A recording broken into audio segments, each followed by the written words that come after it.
You think Common Ground is worth a buck? Consider leaving a tip at lptv.org. Lakeland Public Television presents Common Ground, brought to you by the Minnesota Arts and Cultural Heritage Fund.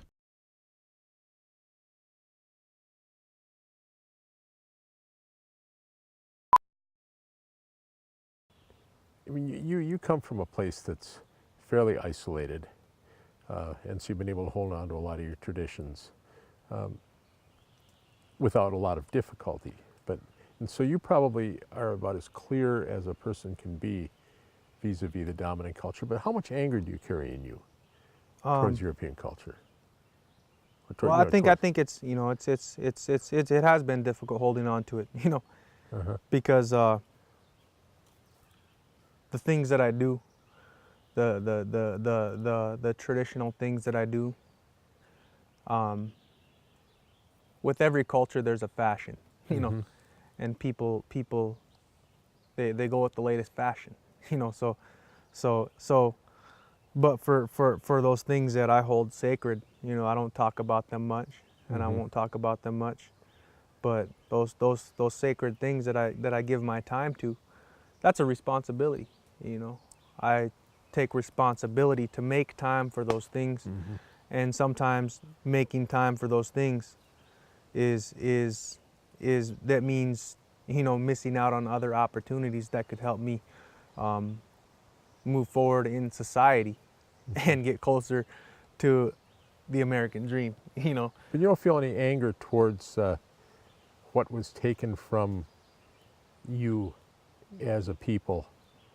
I mean, by the intrusion I mean, there's times where I get emotional about it, and I see, and that's a lot of that is how I see the trauma from that, and how it's filtered down through generations, and how it's both that post-traumatic stress disorder is still affecting generations. That cycle continues. So that alcoholism continues, and I see that affect family, and that saddens me. And I see people that there's a ton of negative cycles that I see that I get emotional about sometimes, but at the same time it's like you think your way through.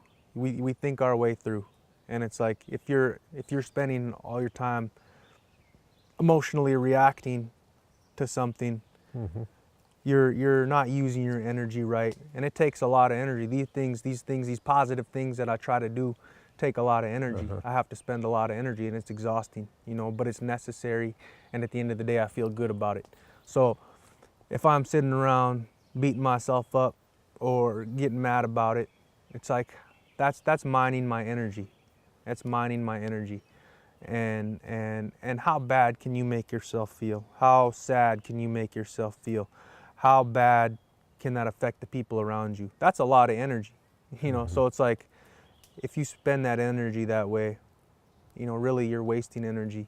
And so it's, for me, it's I get emotional about it sometimes, yeah, but for the most part, I try to think about, okay, this is my responsibility to move forward. This is my responsibility to be self-sufficient, to do these things, because the way I see it is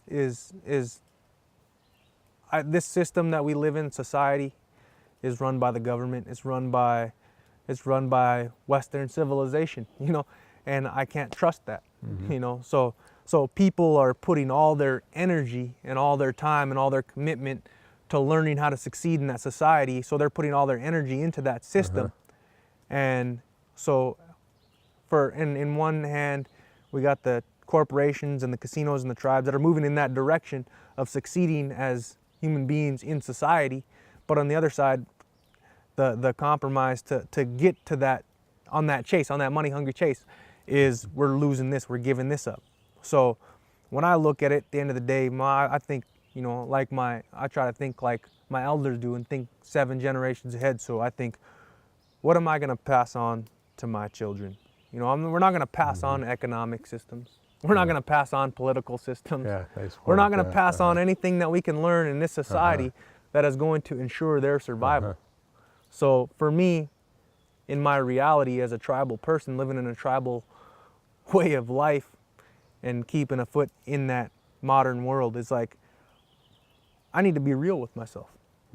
I always need to be real. We always need to be real with ourselves, because if we're not real with ourselves, then what we pass on to the next generation is going to be affected by that lack of reality, and that's what their understanding of truth will be.